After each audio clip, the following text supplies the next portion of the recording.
High, welcome to my daily vlog. So ফার্স্টে আমি ঘুম থেকে উঠছি অ্যান্ড ঘুম থেকে উঠে নিজের জন্য ডিম সেদ্ধ করছি। সি কত পারফেক্টলি আমি ডিম সেদ্ধ করতে পারি, মাসাল্লাহ মাসাল্লাহ। দেন এক কাপ ব্ল্যাক কফি খাইছি, দেন এখন রেডি হয়ে জিমে যাচ্ছি।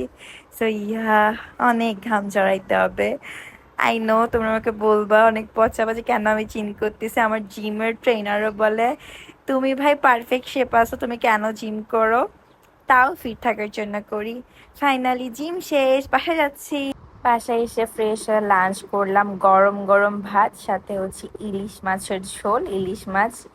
এরপরে হচ্ছে রেডি হয়ে মিরপুরের দিকে একটু গিয়েছি, স্ট্রিট ফুড খেলাম। তারপর হচ্ছে আবার ডেজার্ট খাইতে ইচ্ছা করতেছিল, তাই অরোতে গেছিলাম ডেজার্ট খাইতে। অ্যান্ড দ্য থিং ইজ, আমি যদিও বা সিঙ্গেল, বাট ছেঁচড়ার মতো গিয়ে আমি কাপল জোনে বসছি। এটা ছিল অরোর কাপল জোন, যেটা খুবই সুন্দর ছিল, বাট প্রাইস একটু বেশি। বাট জায়গাটা অনেক সুন্দর, বাট ফুডটা হচ্ছে উঠতি না, আমার অত ভাল লাগে নাই। মানে আমি যে ডেজার্ট খাওয়ার অনেক বেশি ক্রেভ করতেছিলাম, সো আমি গিয়ে ওগুলোই অর্ডার করছি, ওগুলাই খাইছি। আম্মু আজকে বকা দিবে, কারণ আম্মু বলছে জিমে জুতা কিনতে, আর আমি মেকআপ কিনে ভরাইছি ওই টাকা দিয়ে।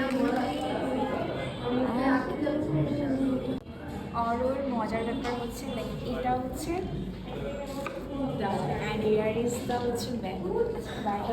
এই ব্লু মকটেলটা আমার অলওয়েজ ফেভারিট। আমি যেখানেই যাই না কেন, যদি মেনুতে এটা দেখি আমি মাস্ট এটা অর্ডার করি। আর ব্রাউনি আমার অলওয়েজ ফেভারিট, বাট ওদের ব্রাউনিটা আমার ভাল লাগে নাই, ওর তিট না ভাই, আমি আমার টাকা ফেরত চাই। যদিও বা টাকা আমি দেই নাই, আমার ফ্রেন্ড আমাকে খাওয়াইছে। আমার ফ্রেন্ডরা খুবই ভালো, জানে আমি গরিব, সো ওরা আমাকে ট্রিট দেয়। So thank you guys. যাই হোক, এটা হচ্ছে এর হচ্ছে স্মোকিং জোনটা। সি ভাই, স্মোকিং জোনটা ভাই কত সুন্দর। তো তোমরা যারা স্মোক করো তাদের জন্য এটা হচ্ছে বেস্ট অপশন। একটা কফি নিবা আর স্মোক করবা, শেষ। ডিনারে হচ্ছে আম্মু আলু ভাজি করছে, দুপুরে তো ইলিশ মাছ তরকারি ছিল, আম ডাল করছে, তিতা করলা ভাজি করছে, আর সাথে ছিল রুই মাছ ভুনা। এটা খাইতে অনেক মজা হয়েছে।